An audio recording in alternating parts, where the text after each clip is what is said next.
అనయ్య అనయ్య అనయ్య అనయ్య ఇంత పెద్ద ప్రపంచంలో మన తెలుగుని మనం ఎలా గుర్తుపట్టాలన్నయ్యా? తెలుగుని గుర్తుపట్టడం పెద్దగా కష్టపడక్కర్లేదురా. తెలుగుని చాలా సులభంగా గుర్తుపట్టచ్చు. ఎలాగన్నయ్య? ఎలాగంటే తెలుగోడే వాడు తెలుగోడే, తెలుగోడే వాడు తెలుగోడే, మావాడే ఇది మావాడే. వాడికి తన వాడు ఎదురైతే మాట కలవడం మొదలైతే, వాడికి తన వాడు ఎదురైతే మాట కలవడం మొదలైతే, ఆంగ్లంలో ఇక వాగేస్తే వాడు తెలుగోడే, వాడు తెలుగోడే, వాడు తెలుగోడే, వాడు తెలుగోడే.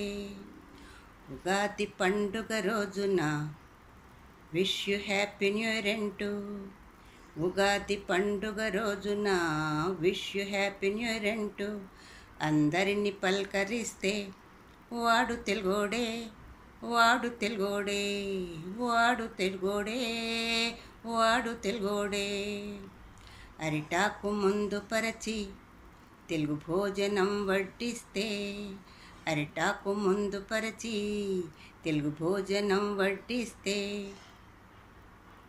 స్పూన్ నైఫ్ ఫోర్కు వాడేస్తే వాడు తెలుగోడే, వాడు తెలుగోడే, వాడు తెలుగోడే, వాడు తెలుగోడే. తన పెళ్ళి నాడు కూడా సుట్టుబూటు వేసుకుంటూ, తన పెళ్ళి నాడు కూడా సుట్టుబూటు వేసుకుంటూ పెళ్లి పీట మీద కూర్చుంటే వాడు తెలుగోడే, వాడు తెలుగోడే, వాడు తెలుగోడే, వాడు తెలుగోడే. 30 కోట్లు ఖర్చు పెట్టి తెలుగు సినిమా ఒకటి తీసి, 30 కోట్లు ఖర్చు పెట్టి తెలుగు సినిమా ఒకటి తీసి ఇంగ్లీషు పేరు పెడితే వాడు తెలుగోడే, వాడు తెలుగోడే, వాడు తెలుగోడే, వాడు తెలుగోడే. మనం పరాయి భాషని గౌరవించాలి, కానీ మాతృభాష పైన మాతృమూర్తి మీద మమకారం లేకుండా పోతే మన మూలాలు ఏమైపోతాయి?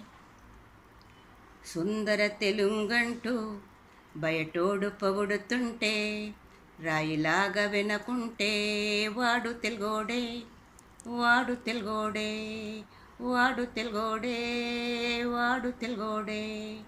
తమిళ కవి సుందర తెలుగని సుబ్రహ్మణ్య భారతి చెప్పారు. తెలుగులో మాట్లాడుకుందాం. తెలుగులో